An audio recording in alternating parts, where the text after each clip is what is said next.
राम नहीं मिलते ईटा और गारा में, राम मिले निर्धन की अश्रुधारा में, राम नहीं मिलते झूठे वादों के ढेरों में, राम मिलते हैं शबरी के मीठे बेरों में। तो अयोध्या की हार अभी झांकी है, अभी काशी और मथुरा की हार भी बाकी है। अगर मोदी जी जन्मजात ओबीसी होते तो जातिगत जनगणना कराते, तो मोदी जी 49.5% का कैप हटाते, जिससे कि मध्य प्रदेश जैसे प्रदेशों में पूरा 27% आरक्षण ओबीसी को मिल पाए। आजादी के बाद पहली बार डीजल पेट्रोल 100 के पार, कि देश में सड़कों पर बेटियां नंगी घुमा दी गई। ऐसा हुआ था क्या कभी? आपको 80 करोड़ लोगों को अगर 5 किलो राशन पे रखना पड़ रहा है तो खुशी की बात है क्या? आप मुझे बता दीजिए, ये तो दुख की बात है भाई। चंद्रबाबू नायडू जी और नीतीश कुमार जी अपने हरे भरे अस्तित्व को कब तक अमिट रख पाएंगे? या फिर अपनी स्वार्थ सिद्धि के चलते ये विशैली विश्ववेल बीजेपी से लिपट कर कहीं पतझड़ तो नहीं हो जाएंगे? क्या किया मोदी ने? तो रेलवे बेचने पर लग गए, एयरलाइन बेचने पर लग गए, प्राइवेटाइजेशन कर दिया। क्यों? क्योंकि आरक्षण नहीं रहेगा, सरकारी संस्थाएं नहीं रहेंगी, तो ओबीसी SC ST के लिए आप आरक्षण काहे में मांगोगे भाई? तो अब ये जितने गोदी मीडिया के पत्रकार है, अब जरा उस पर बैठ कर बना, एसी में एग्जिट पोल तो बना लिया था झूठा फर्जी स्टॉक मार्केट के घोटाले करवाने के लिए। अब जरा सच में चिंतन करके देखें कि कितने दिन और सरकार चलने वाली है एनडी ठगबंधन की। एक दौर चला, लोकसभा का चुनाव संपन्न हुआ और ऐसे में भारतीय जनता पार्टी ने अपनी सरकार बनाई और प्रधानमंत्री जी तीसरी बार देश के प्रधानमंत्री पद की शपथ ली एनडीए गठबंधन से। इस पर आप क्या कहेंगी?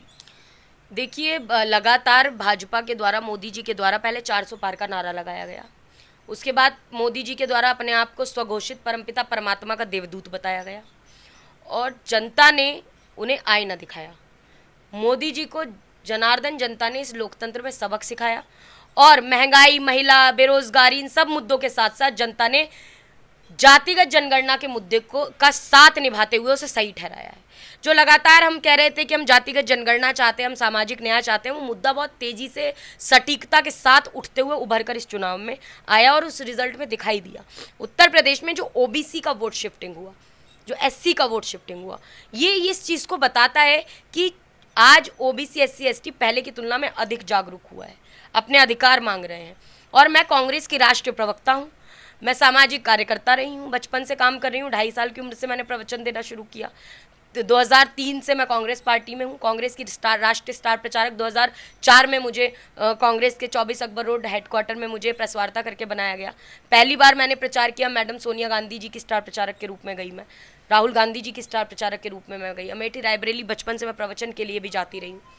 मैंने अब तक ऐसा राजनीतिक दौर नहीं देखा था जिसमें एक देश के प्रधानमंत्री अपनी मर्यादाओं का उल्लंघन करते हुए चुनाव के अंदर मंच से एक विशेष समुदाय का नाम ले रहे हैं। मुसलमान, मछली, मटन, मुर्गा कहते कहते प्रधानमंत्री मोदी जी अपनी मर्यादा को इतना लांघ दिया कि वो मुजरे तक पे उतर गए। मुजरे जैसे शब्द का उपयोग उन्होंने कर दिया। तो मुझे लगता है देश के प्रधानमंत्री जी का, क्योंकि खुद का उनका इतिहास रहा है, लगातार एक देश की संसद में एक महिला सांसद की तुलना सुपर्णका और ताड़का से कर दी थी मोदी जी ने। मोदी जी ने एक ब्याता महिला की को 50 करोड़ की गर्लफ्रेंड बता दिया था। मोदी जी ने एक शहीद की पत्नी को कांग्रेस की विधवा कहकर अपमानित कर दिया था। मोदी जी बंगाल के चुनाव में दीदी ओ दीदी कहते हुए गली के गुंडे की माफिक डकरा रहे थे। तो मोदी जी का खुद का इतिहास ये बताता है कि मोदी जी स्वयं महिलाओं का अपमान करने में बहुत आगे हैं। लेकिन एक प्रधानमंत्री पद की तो गरिमा रखनी चाहिए।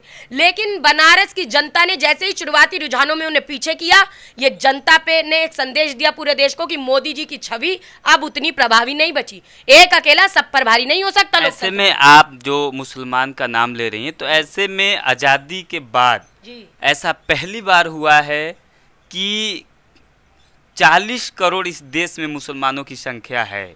ऐसे में मंत्रिमंडल में एक भी मुसलमान को सीट नहीं दिया गया, एक भी मुसलमान नहीं है। तो ऐसे में मुसलमान मुक्त बीजेपी है, इस पर आप क्या कहेंगे? देखिए, भारतीय जनता पार्टी चाहे वो अल्पसंख्यक हो, चाहे वो SC हो, चाहे वो ST हो, चाहे OBC हो, सबका सिर्फ उपयोग करने का काम ये लोग करते हैं। ज़रूरत पड़ेगी तो उपयोग करेंगे। मोदी जी ने से पहले कहा, बताइए, कांग्रेस पार्टी को अपने आप को इशारा करते हुए कह रहे थे इतना बड़ा OBC नहीं दिखा। अरे मोदी जी कोई जन्मजात OBC है क्या? मोदी जी ने तो गुजरात के मुख्यमंत्री बनने के बाद अपने आप को पिछड़े वर्ग के, अपने अगड़ी जाति को पिछड़े वर्ग की सूची में शामिल कराया। कारण स्पष्ट था कि वो OBC का वोट बटोरना चाहते थे। अगर मोदी जी जन्मजात OBC होते तो जातिगत जनगणना कराते, मोदी जी जन्मजात ओबीसी होते तो एक कुर्मी मुख्यमंत्री नीतीश कुमार जी के डीएनए पर प्रश्न नहीं उठाते। मोदी जी अगर जन्मजात ओबीसी होते तो मोदी जी 49.5% का कैप हटाते, जिससे कि मध्य प्रदेश जैसे प्रदेशों में पूरा 27% आरक्षण ओबीसी को मिल पाए। नहीं किया मोदी जी ने, उल्टा एफिडेविट दे दिया कि मोदी सरकार जातिगत जनगणना नहीं करा सकती। आज सवाल है कि नीतीश कुमार जी और चंद्रबाबू नायडू जी की आज वैशाखियों पर सरकार चल रही है, तो नीतीश कुमार जी जिन्होंने बिहार में जातिगत जनगणना कराकर यह बताया कि 85% ओबीसी SC ST की संख्या है, क्या वो केंद्र में जातिगत जनगणना कराकर उसके आंकड़े सार्वजनिक करके कार्यपालिका, न्यायपालिका, विधायिका, मीडिया और प्राइवेट जगहों पर क्या SC ST OBC सहित सर्व समाज को संख्या बल के अनुपात में हिस्सेदारी दिला पाएंगे? ये प्रश्न है। नहीं, मेरा सवाल ये था मैं कि ये कहना चाहती हूँ जो आपका सवाल है उसी पर हूं मैं, सवाल वही है, बस मैं जवाब ये देना चाहती हूँ कि ये आप मुसलमान, मेरा सवाल था कि आजाद भारत में ये पहली बार हो रहा है कि एक भी मुसलमान को मंत्रिमंडल में शामिल नहीं किया जाता है। इस पर आप हमको आजाद भारत में ऐसे कई चीजें मोदी जी ने कर दी जो पहली बार हुई भाई। ये मोदी जी की गारंटी थी। आजादी के बाद पहली बार डीजल पेट्रोल 100 के पार, ये मोदी जी की गारंटी थी कि देश में सड़कों पर बेटियां नंगी घुमा दी गई। ऐसा हुआ था क्या कभी? आजाद भारत में पहली बार ऐसा हुआ कि देश के प्रधानमंत्री मुजरे जैसा शब्द बोल रहे हैं। तो आजाद भारत में ऐसी कई चीज पहली बार मोदी जी ने कर दी। यही तो इसीलिए तो जनता ने उसे 303 से 240 पर लाके खड़ा कर दिया। इसीलिए तो बनारस में जाकर जिस बनारस हिंदू यूनिवर्सिटी में एक बच्ची का बलात्कार हुआ, उस पर मोदी जी मौन रहे। इन्हीं के ABVP के कार्यकर्ता थे, पदाधिकारी थे, जिन्होंने बलात्कार करने का काम किया और घूम रहे थे मध्य प्रदेश में। वो प्रचार करते, लाडली बहना योजना पर बात कर रहे थे, जो खुद रेप करके आए थे। मोदी जी की गारंटी क्या थी? मोदी जी की गारंटी आज मोदी जी बता ही देना कि क्या गारंटी थी। क्या मोदी जी की गारंटी थी देश में किसानों को कर्जदार बनाने की गारंटी मोदी जी की गारंटी थी? क्या महिलाओं को अपमान कराने की गारंटी मोदी जी की गारंटी थी? 80 करोड़ लोगों को 5 किलो अनाज तो दे रहे थे ना। अरे भाई किस लिए दे रहे थे आप ये जानते हैं? देखिए, खाद्य सुरक्षा कानून कांग्रेस पार्टी लेकर आई। जब कोई चीज कानून बन जाता है तो अधिकार बन जाता है तो कानून हो जाता है। आप कानून की अवहेलना नहीं कर सकते हिंदुस्तान में, जब वो संविधान में है तो कानून था कि हर पेट को, हर गरीब को भोजन तो मिलेगा। ऐसे में एक और आपसे सवाल को पूरा हो जाने दीजिए। खाद्य सुरक्षा कानून, इसमें ये मैंडेटरी था कि आपको देना पड़ेगा। तो ये 5 किलो राशन दे रहे हैं। आप मुझे बताइए, देश की आबादी 140 करोड़, आपको 80 करोड़ लोगों को अगर 5 किलो राशन पे रखना पड़ रहा है तो खुशी की बात है क्या? आप मुझे बता दीजिए। ये तो दुख की बात है भाई। तो हम तो कह रहे थे 5 किलो नहीं, हम 10 किलो अनाज देंगे। हमने तो ये वादा किया था, लेकिन हम कोई खुश नहीं है कि 140 करोड़ में 80 करोड़ लोग आज मतलब 5 किलो राशन पे पल रहे हैं। तो ये दुख की बात है, कोई ये खुश होने की बात नहीं है। तो मोदी जी की गारंटी मात्र झूठ और फरेब और लूट और सत्ता की गारंटी थी। और मैं एक बात कहूंगी कि नीतीश और चंद्रबाबू नायडू जी को अब सतर्क और सावधान रहने की आवश्यकता है। और ये देखना पड़ेगा कि विशाली विश्वेल बीजेपी से लिपटकर चंद्रबाबू नायडू जी और नीतीश कुमार जी अपने हरे भरे अस्तित्व को कब तक अमिट रख पाएंगे, या फिर अपनी स्वार्थ सिद्धि के चलते ये विशाली विश्वेल बीजेपी से लिपटकर कहीं पतझड़ तो नहीं हो जाएंगे। क्योंकि ध्यान रखिएगा कि अपनी में आप खाद्य सुरक्षा की बात कर रही हैं, लेकिन चुनाव से पहले मोदी जी कहते थे कि मैं आपको राशन दे रहा हूं, अगर आप वोट नहीं देंगे। चुनाव से पहले मोदी जी, अरे भैया चुनाव से पहले मोदी जी ने कहा था 15 से 20 लाख आएंगे आपके अकाउंट में। आपके अकाउंट में आए थे क्या? बता दीजिए, खुद ही बता दीजिए। हमारे अकाउंट में किसी के अकाउंट में नहीं आए भैया, किसी के अकाउंट में नहीं आए। मैं तो हजारों की पब्लिक में पूछ लिया, हमने माइक से पूछ लिया, लोगों ने कहा नहीं आए। 15 लाख 20 लाख छोड़िए, 15 से 20 रुपए तक नहीं आए। मोदी जी ने तो चुनाव से पहले ये भी कहा था प्रतिवर्ष 2 करोड़ नौकरी दूंगा। मोदी जी ने तो ये भी कहा था कि बनारस को क्यूटो बना दूंगा। मोदी जी ने ये भी कहा था 100 स्मार्ट सिटी दूंगा। मोदी जी ने ये भी कहा था बुलेट ट्रेन दौड़ेगी। क्या किया मोदी जी ने? तो रेलवे बेचने पर लग गए, एयरलाइन बेचने पर लग, प्राइवेटाइजेशन कर दिया। क्यों? क्योंकि आरक्षण नहीं रहेगा, सरकारी संस्थाएं नहीं रहेंगी, तो ओबीसी SC ST के लिए आप आरक्षण काहे में मांगोगे भाई? तो ना रहेगा बांस और ना बजेगी बांसुरी। ये मोदी जी की रणनीति थी ओबीसी SC ST को कहीं ना कहीं उनका आरक्षण खत्म करने के लिए। तो आज मैं एक बात कह रही हूँ, देखिए सांप अपनी भूख मिटाने के लिए सांप की अम्मा अपनी अंडे निगल जाती है। ऐसे में तो ये जरूरी है कि चाहे शरद पवार जी हो, उद्धव ठाकरे जी हो, चिराग पासवान जी हो, पारसनाथ जी हो, जितने भी लोग रहे सब इस दुख दर्द को झेल चुके हैं। तो अब इसीलिए नीतीश कुमार जी, चंद्रबाबू नायडू जी और एनडी ठगबंधन के सारे सारथी दल सुन ले। मैं इंडिया गठबंधन की एक सहयोगी चीटी समान हूं, कांग्रेस की राष्ट्रीय प्रवक्ता के तौर पर कह रही हूं, भारतीय ओबीसी महासभा के मुख्य संयोजक के तौर पर कह रही हूं कि अपने सांसदों पर निगाह रखें, सतर्क रहें। कहीं ऐसा ना हो निपट नितांत खाली सड़क पर खड़े होना पड़े, झोला लेकर जाना पड़े नीतीश कुमार जी और चंद्रबाबू नायडू जी को। कहीं बीजेपी इनके सांसद सहित इनकी पूरी पार्टी को अपने आप में शामिल कर ले। उसके बाद फिर ये चंद्रबाबू नायडू जी और नीतीश कुमार जी पछताएंगे, लेकिन फिर पछताए का होत जब चिड़िया चुग गई खेत। तो ऐसे में जिस दिन मोदी जी शपथ ग्रहण करने जा रहे थे तीसरी बार इस देश के प्रधानमंत्री पद की, तो ऐसे में कई जगहों पे सेंगोल लगा था, सेंगोल का फोटो लगा था। तो कहीं ना कहीं सेंगोल जो हो वो राज सिंह का प्रतीक माना जाता है। तो इस पर आप क्या कहेंगे? देखिए, जिस दिन शेंगोल तथागत शेंगोल इन्होंने बड़ा न्यायप्रिय शेंगोल स्थापित किया था, उस दिन संसद के बाहर अंतर्राष्ट्रीय पहलवान बेटियां पिट रही थी पुलिस से। तब जिस दिन शेंगोल स्थापित किया गया, मैं उस दिन की बात कर रही हूँ। तो शेंगोल की फोटो लगाकर क्या दिखाना चाह रहे हैं भैया? ये राजतंत्र नहीं है, पहली बात, ये लोकतंत्र है।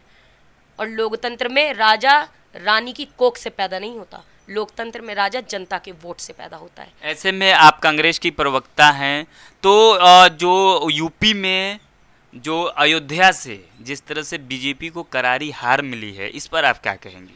सिर्फ अयोध्या मत बोलिए ना। नहीं, अयोध्या इसलिए, अयोध्या का नहीं, मैं भगवान का ही बता दूं, मुझे पता है। एक मिनट, मैं अयोध्या का नाम इसलिए लिया क्योंकि इस देश में अयोध्या में भव्य राम मंदिर का अगर कोई श्रेय लेता है तो भारतीय जनता पार्टी लेती है, क्योंकि वो तो कोर्ट के द्वारा बना था, लेकिन भारतीय जनता पार्टी श्रेय लेती है और लोगों जन जन तक ये बात पहुंचाई गई थी।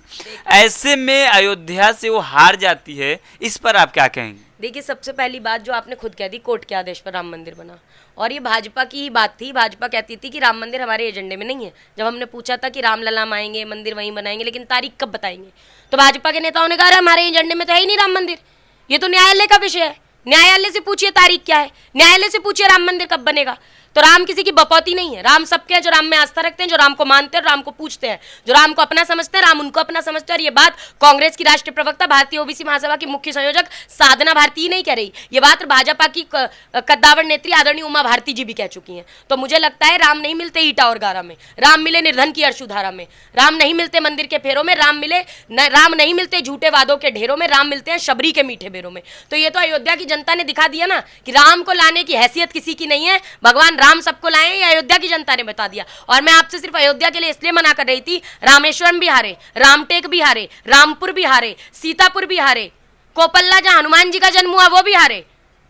तो अयोध्या तो बस अभी झांकी है, काशी मथुरा बाकी है, ये तो भाजपा वाले खुद कहते हैं।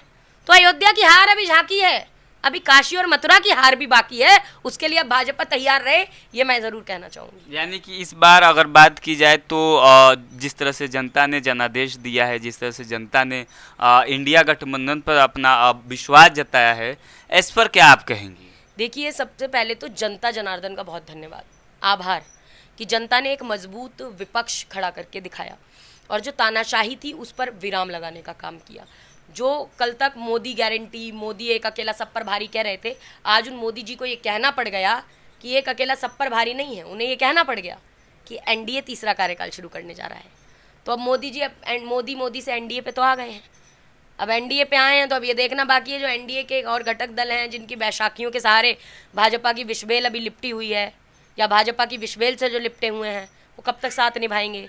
कहीं वो सूख कर पतझड़ तो नहीं बन जाएंगे जो लोग साथ दे रहे हैं, या फिर कहीं मोदी जी सांसद तो नहीं खींच देंगे, या वो अपना सपोर्ट तो नहीं हटा लेंगे, क्योंकि जातिगत जनगणना का विषय वो कह रहे हैं उनके लिए भी बड़ा है। जेडीयू ने कहा है, उन्होंने कहा है अग्निवीर उनके लिए बड़ा विषय है। तो हम तो चाहते हैं कि भाई इन मुद्दों पर भी बात होनी चाहिए, और देखिए ठनेगी तो जरूर इस विषय पर, क्योंकि ऐसे में जिस तरह से इंडिया गठबंधन का प्रदर्शन पूरे देश में बढ़िया रहा, ऐसे में जो इंडिया गठबंधन से आम आदमी पार्टी है, क्योंकि दिल्ली में आगामी विधानसभा का चुनाव है, ऐसे में गोपाल राय कह रहे हैं कि इंडिया गठबंधन से हटकर हम चुनाव लड़ेंगे, तो इस पर आप क्या कहेंगे? देखिए, ये तो बात का विषय है। अभी तक का जो चुनाव लड़ा वो तो इंडिया गठबंधन का चुनाव था। अब आगे तो देखिए देश में बहुत सारे चुनाव हुए हैं, इससे पहले हुए हैं जिन्हें हमने अलग करके भी हम लड़े, ऐसा थोड़ी ना सब साथ में ही थे, साथ में आए। अब आगे के चुनाव में वो तो रणनीति तय होती है, किस तरह हमें क्या करना है वो हम उस हिसाब से चुनाव को देखेंगे। बहरहाल अभी का विषय ये है कि अभी किसी के कहने पर मुझे भी जो इंडिया गठबंधन है मजबूती से सरकार में विपक्ष में हैं, आवाज़ उठा रहे हैं। हमारे तेज तर्रार कई सांसद हमारे विजय होकर आए हैं, वो अपनी आवाज़ को हम इंडिया गठबंधन के लोग उठाएंगे और आगे लेकर उस बात को जाएंगे। अब हम नहीं टूट रहे हैं, अब टूटने का डर है एनडी ठगबंधन को, उस पर चिंता करने का ज़्यादा विषय है। तो अब ये जितने गोदी मीडिया के पत्रकार हैं, अब ज़रा उस पर बैठ कर बनाए। एसी में एग्जिट पोल तो बना लिया था झूठा, फर्जी, स्टॉक मार्केट के घोटाले करवाने के लिए। अब ज़रा सच में चिंतन करके देखें कि कितने दिन और सरकार चलने वाली है एनडी ठगबंधन की, ये देखने का विषय होगा। शुक्रिया मैम, समय देने के लिए। बहुत बहुत धन्यवाद। तो ये साधना भारती जी थी जिन्होंने कहा कि जो एनडीए गठबंधन है वो कब तक चलेगा ये कोई निश्चित नहीं है, और ये गठबंधन टूटेगा और ज़रूर टूटेगा। और ऐसे में कह रही हैं कि जो इंडिया गठबंधन है वो काफ़ी जना देश में अपनी पहचान बनाई है, देश में जो शोषित वंचित समाज है इस पर काफ़ी अपना भरोसा जता रहे हैं। तो इस पूरे बातचीत पर आपकी क्या राय है, हमें कमेंट बॉक्स में ज़रूर बताएं। शुक्रिया। नेशनल दस्तक की आपसे गुजारिश है कि अगर इसको बचाना चाहते हैं तो नेशनल दस्तक को सब्सक्राइब करने के लिए रेड कलर के सब्सक्राइब बटन को दबाएं, फिर बेल आइकन की घंटी दबाएं। नेशनल दस्तक को बचाने के लिए बहुत ज़रूरी है कि हर खबर को शेयर करें, लाइक करें, कमेंट जरूर करें।